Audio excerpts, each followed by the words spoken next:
Okay, this evening for the Dharma talk.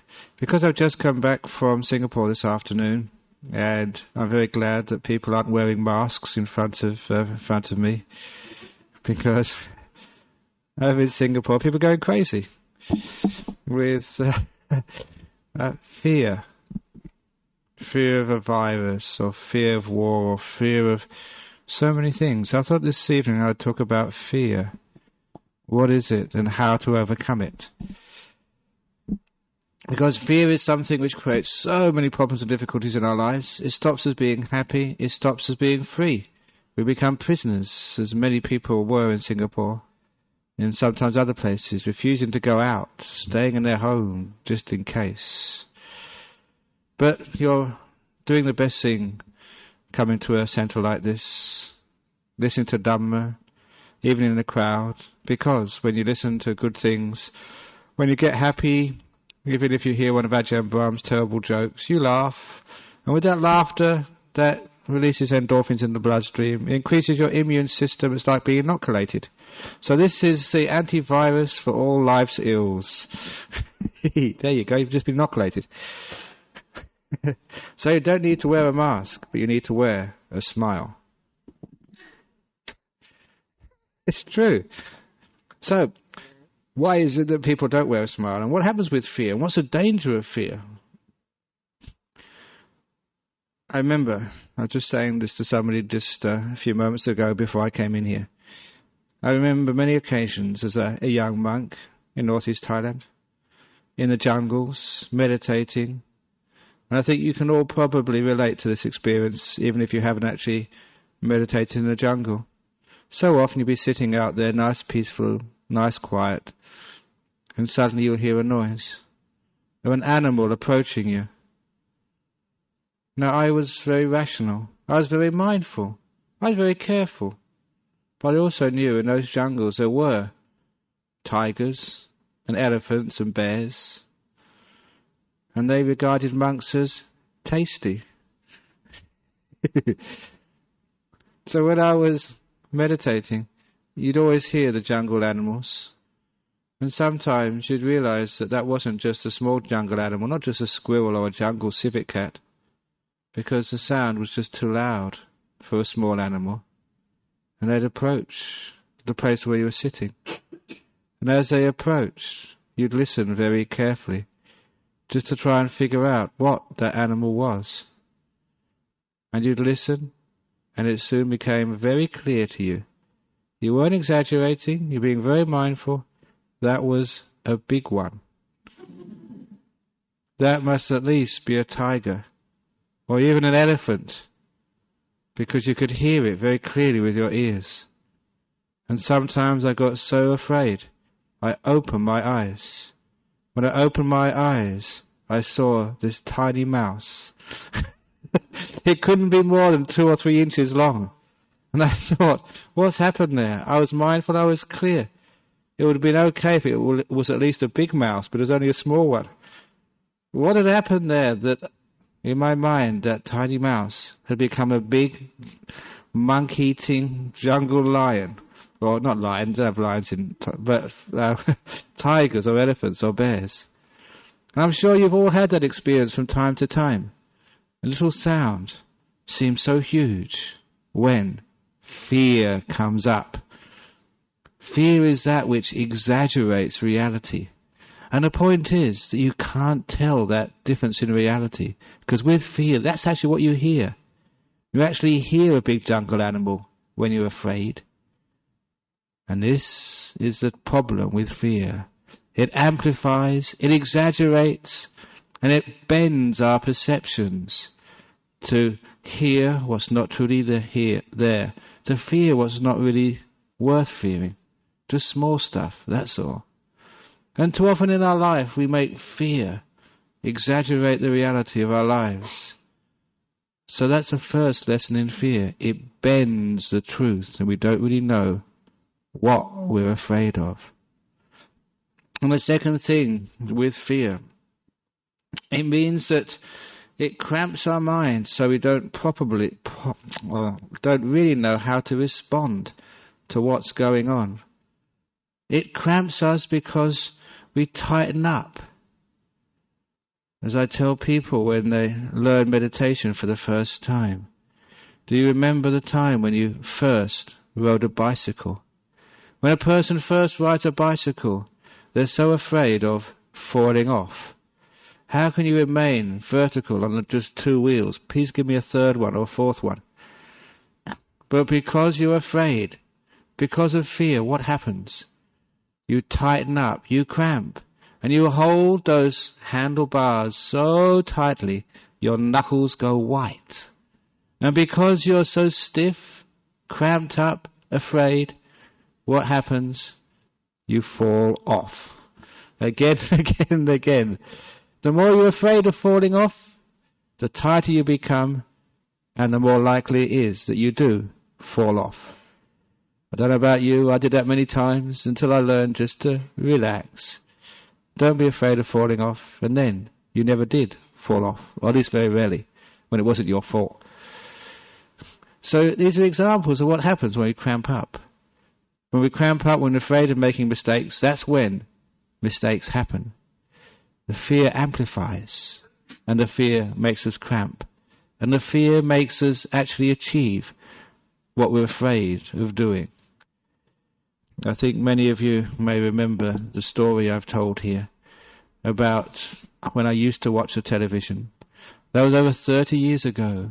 But when I mention this story, actually many people know this story because they're also as old as me, and some even older.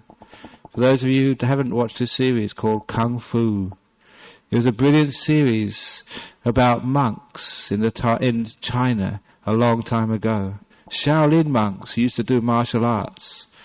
And this little series starred, it showed some of the training of this small little novice who was called Little Grasshopper.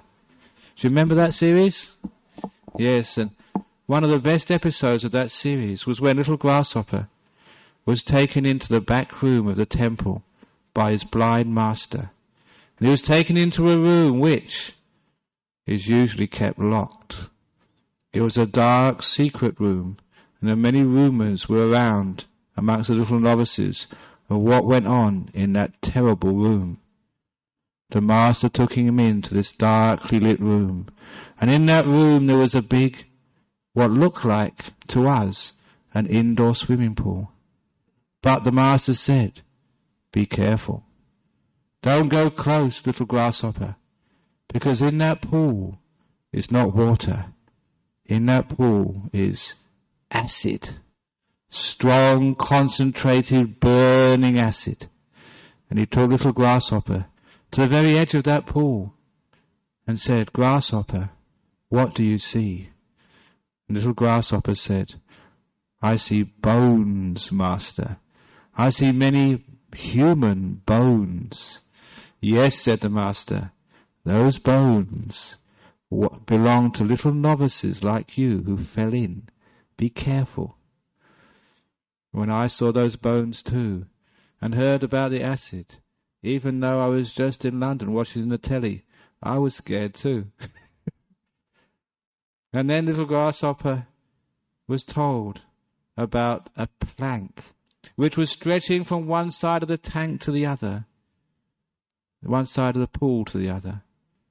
And the Master said, "In 7 days' time, you will have to walk across this plank to test your mindfulness, to test your balance. And I don't want your bones to join the other bones in the pool of acid." And you could see that poor Little Grasshopper was very afraid. And so the Master took him out of that terrible room, into the bright courtyard where there was another plank, exactly the same length and width, but this time on 2 bricks, raised above the ground. And the Master said, "Little Grasshopper, you have 7 days to practice on this plank until you can balance, until you know your mindfulness, because in 7 days' time you will be tested, the real thing, over the pool of strong, concentrated acid." I love telling this story because it gives me a chance to sort of really get into it. And so for 7 days, little grasshopper was practicing. He could do it so easily. It wasn't difficult at all to balance on this plank. It wasn't that long, that narrow. But when the real test came after 7 days, little grasshopper had to do the real thing. And even though he was very confident outside, when he got into that dark, foreboding room, you could see he was nervous. And when the master told him to get on the plank, he looked around. And even though he never said anything, you could read from his eyes, he said, "Please, master, no." Master said, "Get on." He looked around again, and master said, "Walk." So poor little grasshopper had to try walking. Now there's one thing you should know, and this is about fear, that when a plank of the same size is stretched over a pool of acid, it becomes much narrower and much longer. That's what I mean about the exaggeration. And also, it becomes very fearful. And so little grasshopper started to walk. You could see he was nervous. You could see him start to shake with those nerves. And that shaking got more and more the further he got out over the pool of acid. First he started to wobble, and then his wobble got more and more. He started to sway, and he was starting to sway so much it looked like he was going to fall in when they had the commercial break. And I had to wait a couple of minutes, these stupid ads, to wait what happened to poor little grasshopper over the pool of acid. So we were back in the pool, over the in the dark room again. And as that always happens on the television, you always go a couple of seconds back from when you ended for the commercials. And you saw him, he was always being nervous. He was already shaking. He was already wobbling. He was swaying. And he fell in. And when he fell in, the master started laughing. He started splashing. It was only water. They'd thrown the bones in there for special effects. Little grasshopper was splashing around as the master shouted out to him, "Little grasshopper, why did you fall in?" "Fear pushed you in, little grasshopper. Only fear."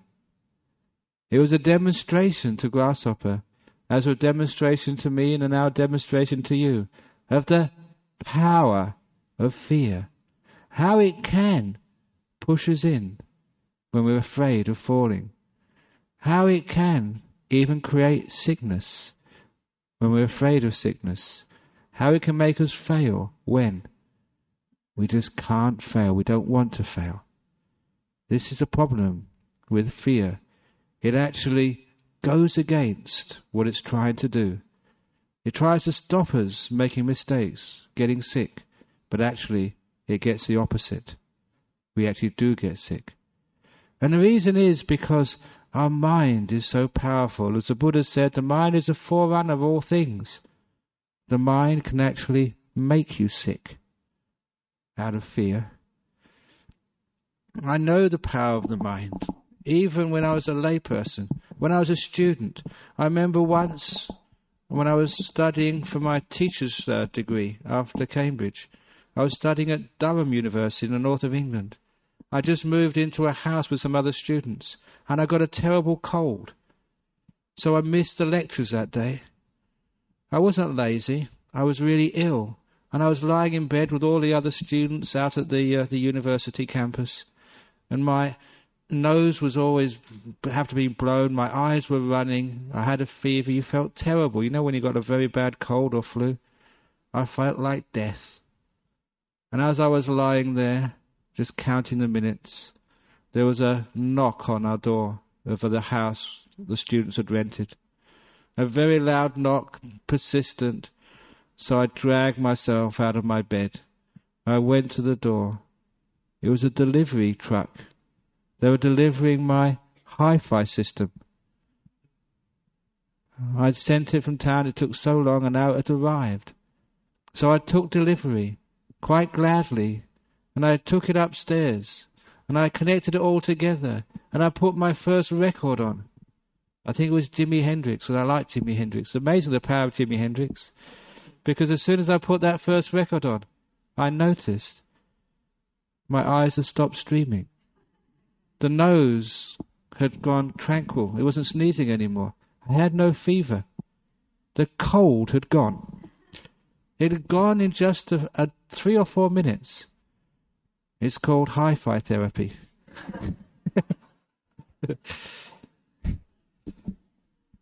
And that really surprised me. I mean, it was a real cold. I was really ill.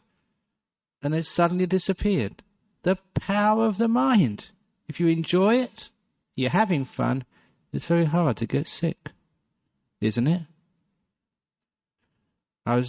In order to actually to show just how you can actually create sickness through fear, I went a little bit further and brought up in Singapore some of the stories of actually how you can create death through fear. How you can be so afraid you die. I told a story. This is well documented. You can actually look this up in psychology or psychiatry manuals. Because it was done over 100 years ago in Bristol jail, when there was a man who was about to be executed, hung to death for some crime he committed. You didn't have to do much of a crime in those days to get hung. But the 2 psychologists and the prison governor, superintendent, whatever you called him, went to that man's cell the night before and said, "The law has been changed. You will not hang. You will have your throat cut the following morning." Wouldn't that be a lovely way to go to sleep? He couldn't sleep because he knew this was his last night on earth, and he would die this terrible way of having your throat cut. When they came for him in the morning, the prison officers tied his hands tightly behind his back.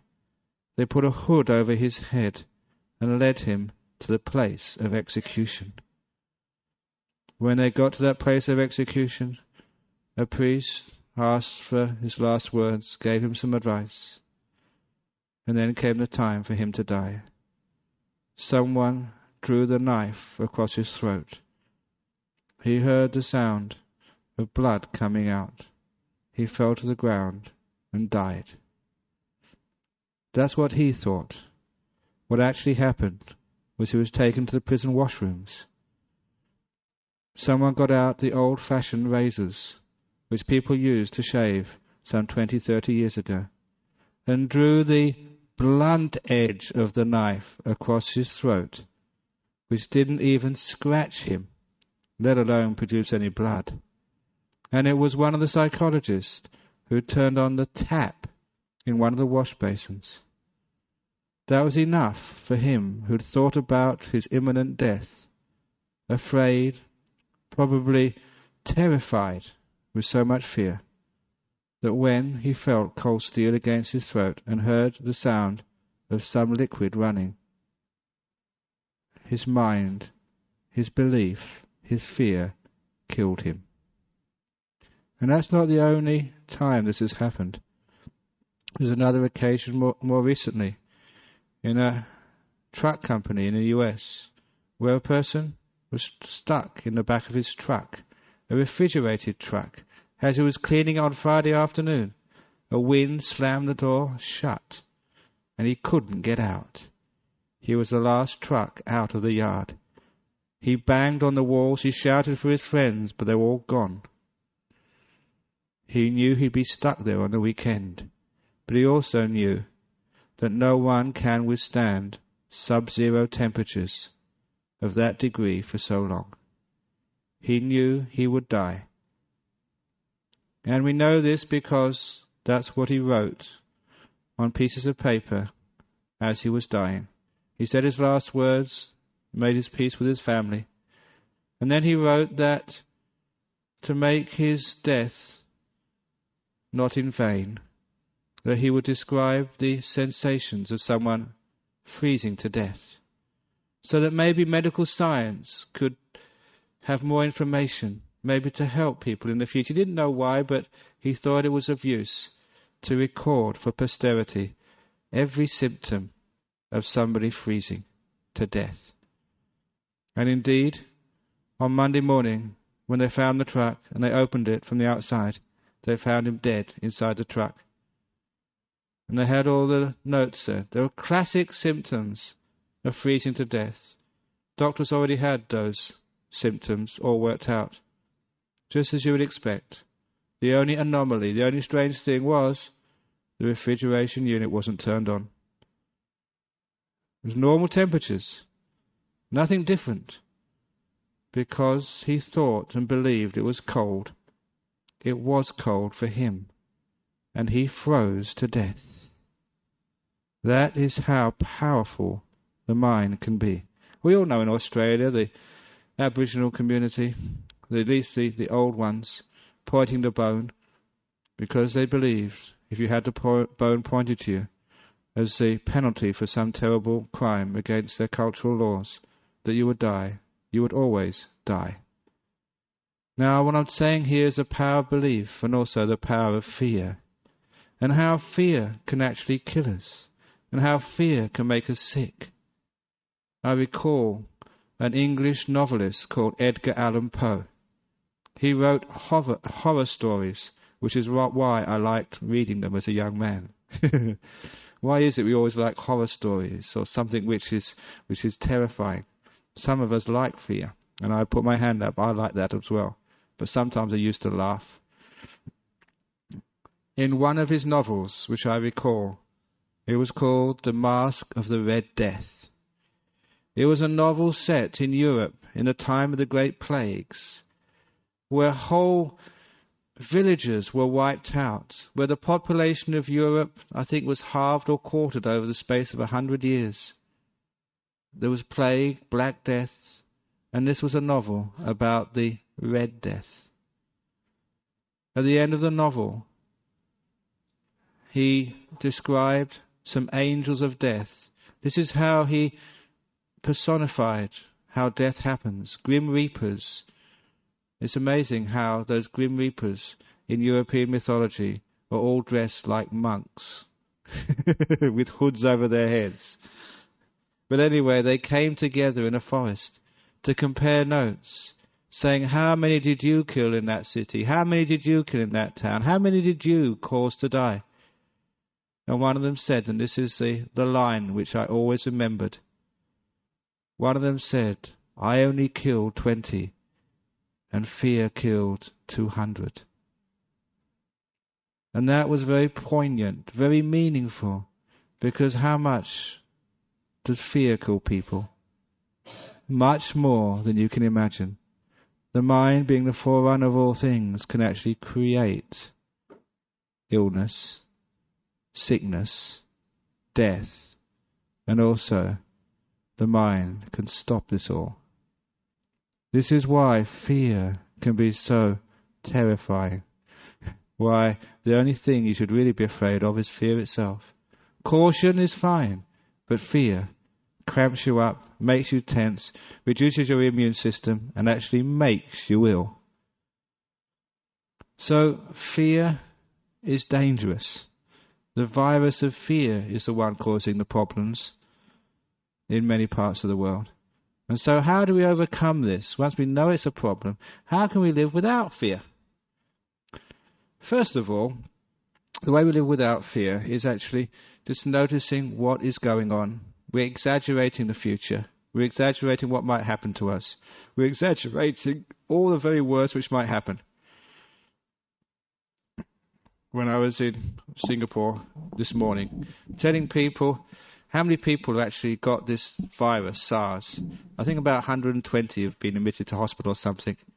And I said, well, that means there's 3,800,262 people who haven't got SARS. But I never see that figure put in the newspapers. And what happens is, when we focus on the people who are ill, we don't focus on the people who are healthy. When we focus on the things which go wrong, and we never focus on what goes right. When we focus on the negative, and never on the positive, that's when our mind becomes exaggerated. Exaggerating the truth to the point where we get afraid, we get upset, we get depressed, we get angry. Too much of our emotions are irrational. They're irrational because we don't see the whole truth. You all know that simile of the brick wall, which I keep bringing up. I've told it so many times that you all recognise that. The two bad bricks in the wall. Why was it I always went to those two bad bricks? That's all I saw. And I couldn't see the good bricks in the wall. Why is it that one person tells a lie and we think they're a liar? Why is it that a person commits a crime once in their life and they become a criminal, even though they do so many other kind and good things in their life? Isn't that irrational? A year or two ago, in Malaysia, a question I was asked was, my husband has lied to me. I can't trust him. Should I get divorced? And that might be a question which is relevant to you. So I asked the person, what do you do? And they were a maths teacher in the university. And I said, okay, how long have you been married to that man? And they said, 3 years. That's, roughly speaking, 1,000 days. Because they were a maths teacher, just an approximation. 1,000 days. Let's assume that maybe he says maybe 20 things to you a day. 20 statements which could be true or false. So that's about 20,000 things he's said to you since you've been married. And now he's lied to you for the first time. Now, being a mathematician, you should know statistics and probability theory. What you can actually rationally say from that experience, the next time he says anything to you, it's a 20,000 to 1 chance he's telling the truth, which in my book is very trustworthy. And isn't that true? When I put it that way, you see, oh, it is true. You can understand that. That makes sense. But why is it in real life when somebody lies to us, we say, I can't trust them anymore? Because we only focus on what goes wrong. We only focus on the mistake, and we're blind to everything else. When you hear how many people have got diseases, you are blind to all those people who haven't got those diseases. When you focus on all the people who failed, you forget all the people who succeeded. This is exaggeration of the mind, the warping of reality, many times out of fear. So, to overcome fear of the future, we have to be careful not to think just of all the things which might go wrong, but to include all the things which might go right as well. Another favourite story of mine was from one of the greatest philosophers and spiritual guides of our age, called Winnie the Pooh, who's been immortalised on the silver screen. And once in one of the books he was walking with little Piglet through the forest. And those of you who know the characters Winnie the Pooh and little Piglet, Winnie the Pooh is this very soft, cuddly bear who has never gone to university or even school. He calls himself a bear of little brain, and that's why he's so wise. He doesn't think, but he sees and he knows. And he's lovable, just like a monk. I hope. And little Piglet, because of his tiny size, he's just riddled with fear. He's a paranoid pig. That's why it's called Piglet. Look, read the books, it's true. And so little Piglet and Winnie the Pooh had gone for, they're best of friends, and they'd gone for a nice walk together in the forest. And as they're walking home, the wind starts to pick up. A storm is coming, and they're still many, many minutes from home. Storms in a forest are very dangerous. I heard that while I was away in Singapore, there was a great storm in Perth. And there was lots of lightning and floods, and even electricity went out. Look, I only go away for a few days, and look what happens. I'm only joking. But when there's a strong storm, it's very dangerous. And sometimes actually whole trees fall down and crush cars and crush people. And that's what little Piglet was afraid of. They hadn't reached safety yet, and they were walking in the open territory when these trees were swaying precariously around them. when not just twigs but whole branches were being ripped off the trees and crashing to the ground around them. And even trees they could hear in the distance were uprooted by the power of the storm. This was dangerous times, and little Piglet was very, very scared. So scared that he grabbed Winnie the Pooh's paw, squeezed it tightly and said, "I can't go on. I'm scared. I'm terrified. What would happen if a tree fell when we were underneath it? It'll kill us." And that was a real possibility. That could happen. He wasn't imagining this. That had a chance to actually occur. What would happen if a tree fell when we were underneath it? For one moment, only one moment, Winnie the Pooh was afraid.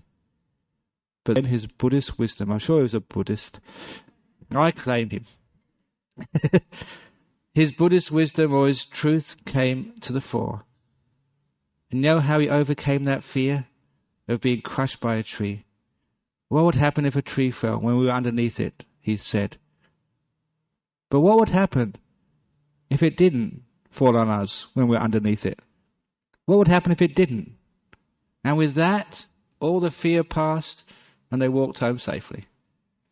All fear is what would happen if something awful happened. And the antidote to fear is what would happen if it didn't.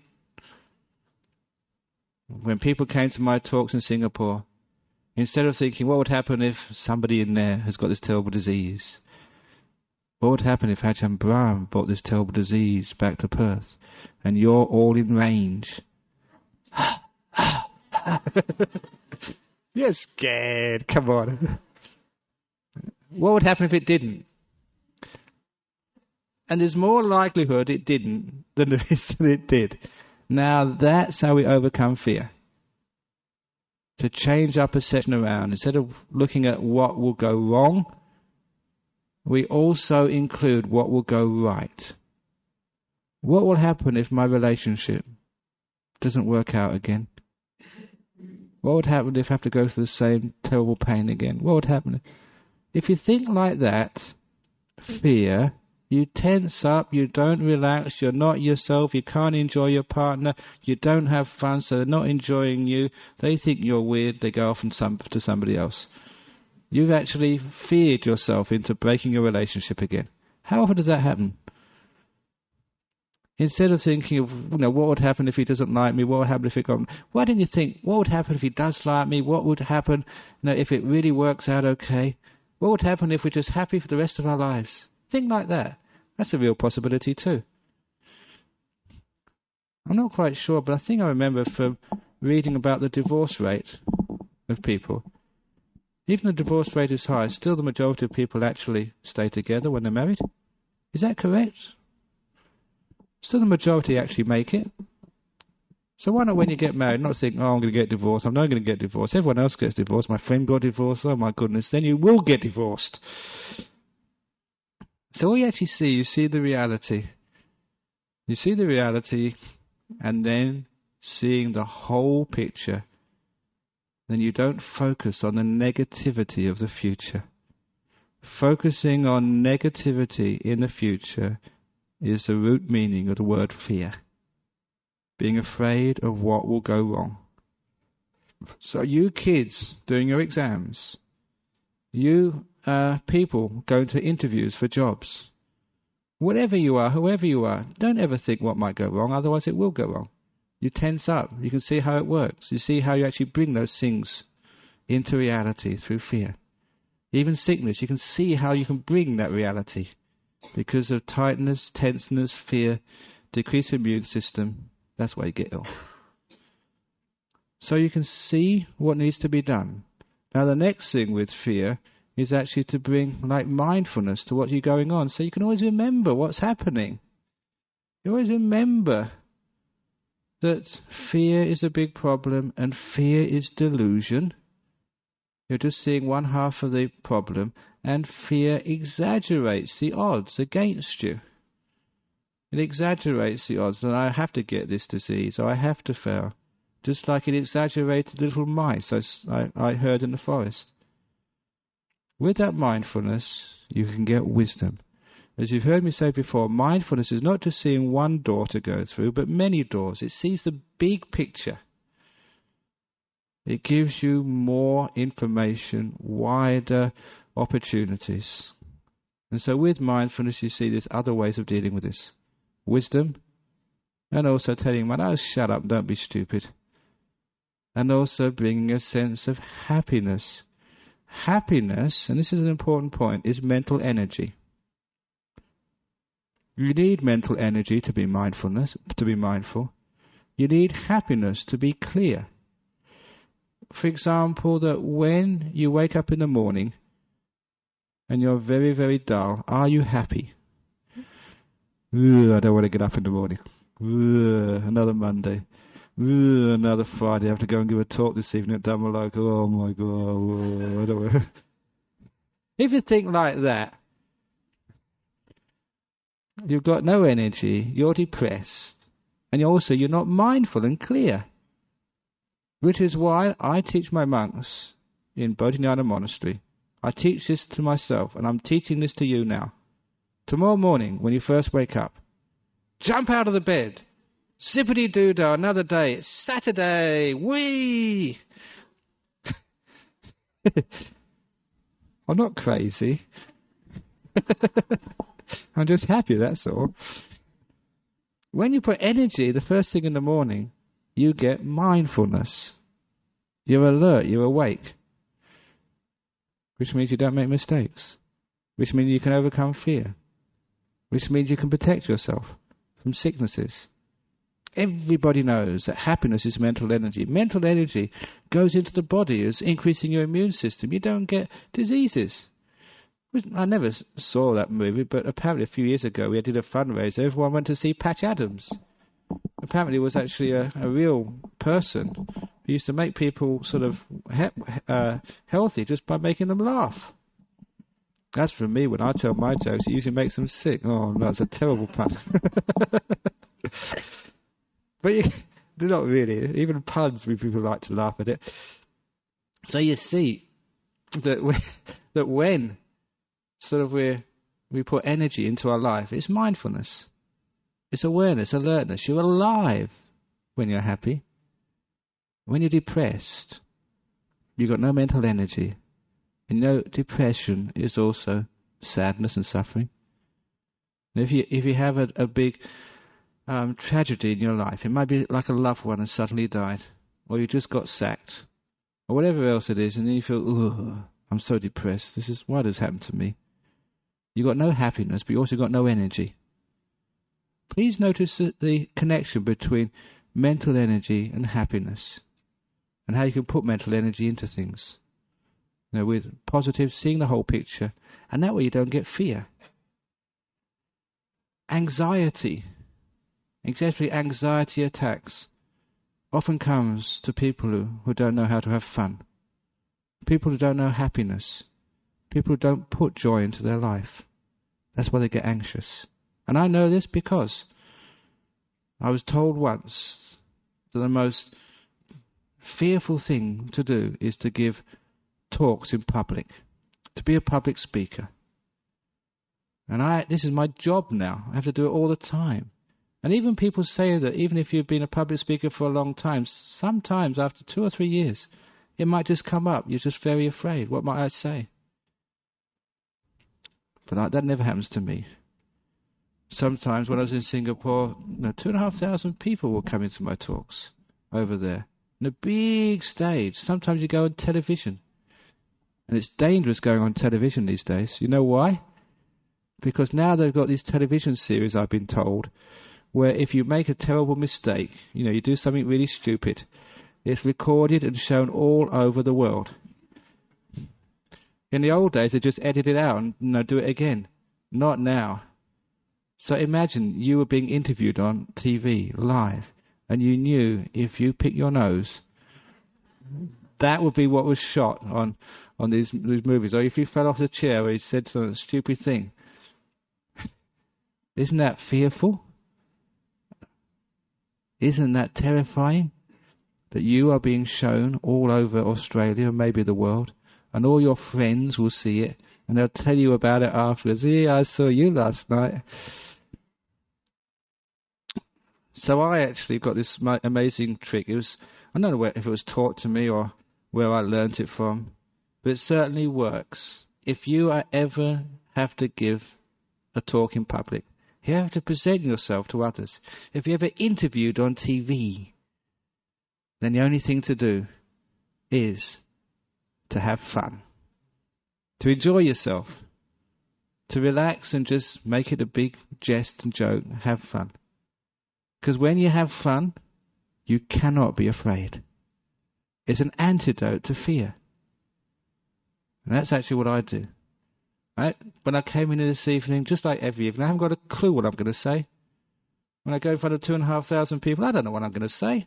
You go on TV, you don't know what's going to come out your mouth next. But you have fun doing it. But when you have fun, you relax. When you relax, your mind gets clear. It has energy, mindfulness, and then all the right things come out. That's how we overcome fear. So when people were telling me in Singapore, no, you've just been with all these crowds, all these people, hundreds, thousands, probably thousands of people I was with. When you get back to Australia, they're going to probably quarantine you. And I thought, oh, wonderful, please do that. I can have 2 weeks retreat. I can have another holiday. Isn't it wonderful? I don't have to go to any meetings, don't have to give any talks, no counselling, no problems with anyone. Wouldn't it be great to be in counselling? So when I'm not afraid of it, then nothing happens. Maybe I should be afraid of it, then it might happen. Now, you often notice that, what you're afraid of. That's what happens. So I also teach the same technique to children who are doing exams. Because when you have an exam, it can be terrifying. Mostly because the parents psych them up, and the teachers. This is important. This is vitally important. You must do well. And poor children, they get terrified of the exam. And that's why they stuff up. They get so tense they don't do well. And I tell children, what sport do you play? Do you play footy or do you play tennis? Say? When you play tennis, do you tense up? Do you hate playing the tennis match? Do you lose sleep the night before about playing tennis? I say, no, it's just a tennis match, that's all. It's a game. It's a competition, just like an exam. So how about looking at exams as sport, as a competition you're having?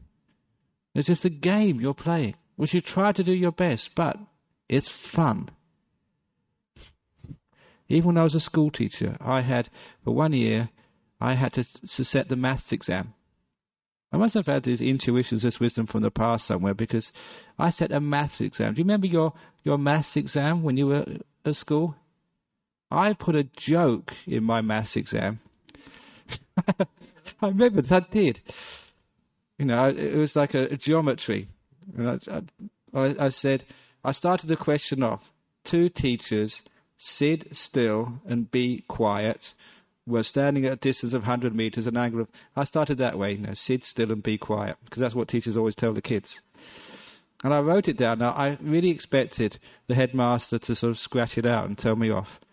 But he encouraged me. He was actually a good friend. He came to Nollamar actually a few years ago to see me. And when I actually had these kids in the big hall, in these desks, with this exam paper, I had all these children, half of them were in my class, half of them were in another class. I felt so sad and compassionate for them, going into this exam, all nervous and tense. No one was smiling. Remember what it was like, exams? And I felt so sad for them. And they all sat down, and you were the invigilator. You had to tell them, now is the time, put your pens down, don't turn over the exam paper. And they're all nervous, and this was not usual when, the kids at school with all this energy. They're all really suppressed. Now turn over the examination paper, you got an hour and a half. And I watched the kids' face as they read my exam paper. They read the questions first of all. When they came to the joke, I saw their faces sort of, what's this? And then look at me and see my big smile. And then they relaxed, and then they did well. I was so proud of that joke in exam papers. Wouldn't you like a joke in your exam papers? Wouldn't that be wonderful, just to relax you and make you do well? And as kids, again, they thought I was crazy, but they liked it so much they thanked me for taking the pressure of fear off life. So when you put fun and happiness into what you're doing, whatever it is, it brings up energy, it brings up sort of mental energy, physical energy, great for the immune system, great for mindfulness, great for clarity, and you do well. No problem. So this is how we deal with fear and how we overcome fear. The other way we overcome fear is, what's going to happen anyway? And the big, so what? We're walking through a forest, and so what if a tree falls on us and kills us? Quick way of dying. You still don't have to go to hospital. People are afraid of flying because, sometimes, there's an airline crash. If you're going to die, if you die in an airline crash, it's one of the best ways of dying. It is. You know why? Number one, it's instantaneous. And number two, even if you haven't got any insurance, you get a big payout for your family. Isn't that compassion? And you don't have to pay for the cremation because it happens automatically. It's all it's all on the same bill. Isn't that a wonderful way to go? Now you see, you're laughing, and then you're not afraid of flying anymore. You just go in there, and if it does happen, isn't it wonderful? If it doesn't happen, isn't it wonderful? That's how I felt when the previous abbot, Ajahn Brahm, when he disrobed. And I was left literally holding the baby, having to sort of look after the Buddhist society, look after the monastery. And I reconciled. I wasn't afraid of the responsibility. I thought, what will happen if I fail?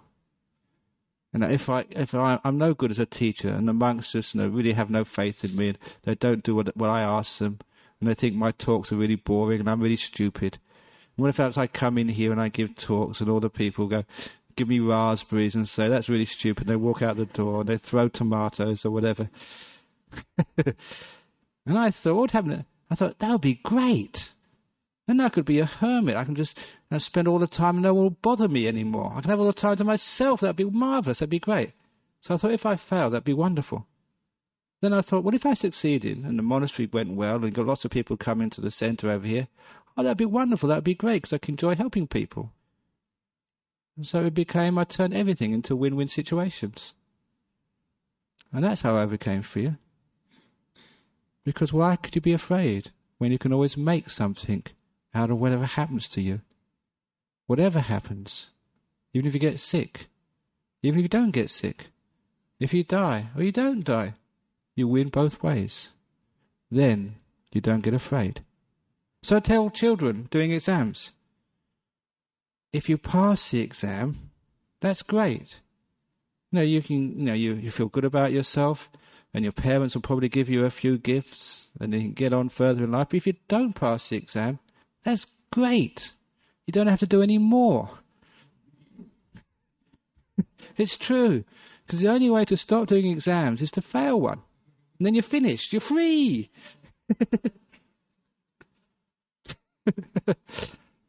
So either way you win. That way you're not afraid anymore. And even if you're meditating, so what? Good meditation, bad meditation, either way you win. So that's how we overcome fear. When we have only one opportunity, we have to win. We have to get this. We have to do this. This has to work out this way.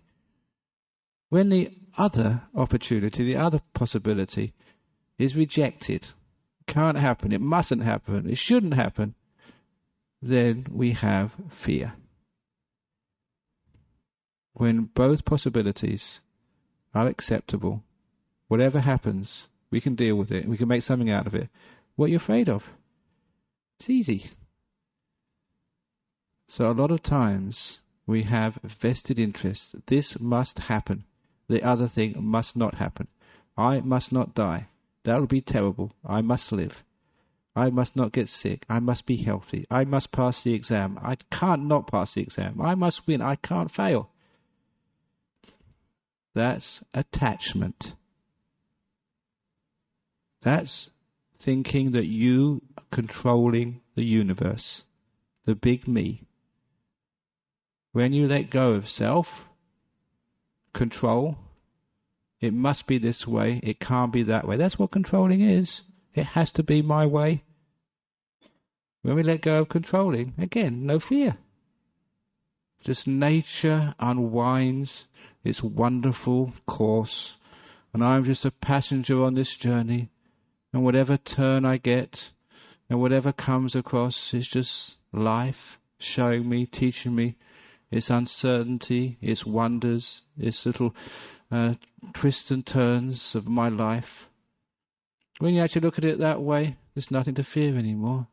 You're not attaching to controlling and steering this vehicle. You're not tensing up on the bike of your life. When you don't worry about what's coming your way. When you realize you can accept everything. No matter what happens to me, I can always do something with it. Those of you who are afraid your relationship might deteriorate, that your wife might leave you, that you might lose your job, that you might have no money. Great!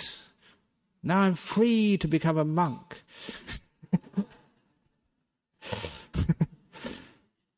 Or turn the gender around, be a nun with Sister Wyman's monastery. Isn't it great? No matter what.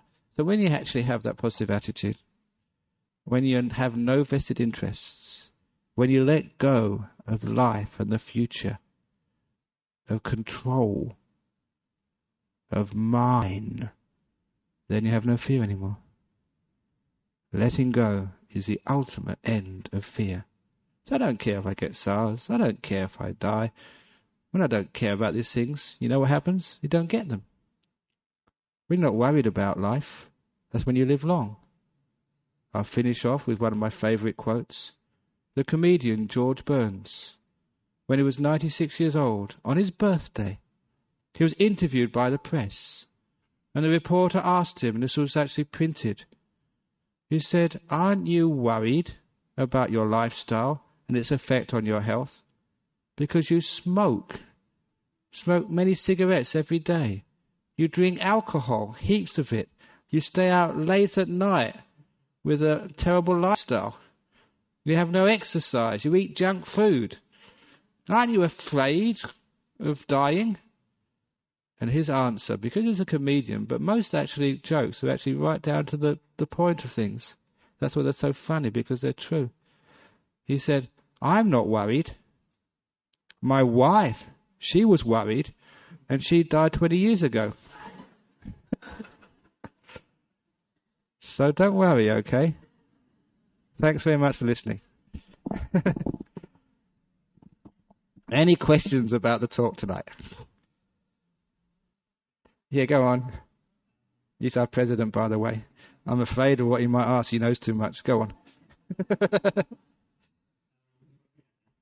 Yeah, it is true that sometimes if there was a snake come into this room, a dangerous snake, you'd be very alert. But sometimes, sometimes why people do extreme sports, because the fear gives them a heightened state of awareness. But it's a narrow state of awareness, not a wide state of awareness. So it's, in a sense, it sort of wakes you up, but it doesn't give you the width of no fear, because you're afraid of what might go wrong, and you don't see what might go right. So that's the point here, which I was emphasizing. But you did a good point there as well. That sort of, fear actually does give you, I suppose, a bit more alertness for a small while. So like a shot of caffeine. Okay, any other questions? Yeah, go on, one more question, then we'll... That's very good. False evidence appearing real. Fear. It's a nice one, isn't it? Remember? False evidence appearing real. Little mouse appearing like a tiger. Sort of, disease, I've got it. Have you got a little feeling in your throat right now? Are you breathing normally? Really? Are you feeling a bit hot? Is that a fever? See what I mean? It's very easy to psych people up. And to psych yourself up. You have a little bit of fear in the body. Can you feel that a bit of tightness in your breast? Is that a bit of a cancer coming? See, it's so easy to get afraid. Because in that way, actually, we create things. We create tightness and tension and illness and sickness. So be careful of that. That's not a joke. When you said about that Mask of the Red Death, I killed only 20 people, fear killed 200. I wouldn't be surprised if many of the cases actually in hospital, diagnosed, when they can actually see the virus, is actually fear created. The mind is a forerunner of all things. It is more powerful than you expect. It does create the world, even things. You know that under hypnosis, the fellow who was actually touched by a piece of metal at room temperature, but he was hypnotized to believe it was red hot. When it touched his skin, not only did he scream in pain, but a blister came up. It was room temperature. Under hypnosis, because the power of belief is actually in the hands of the hypnotist, he can actually tell you what to believe. A cold piece of metal creates actually the blister. The mind interferes with the body that much. That's why we have faith healing. That's why, those of you who have faith in me, you're all cured. Okay, so you're all cured now, so hope you all go away happy and well. Now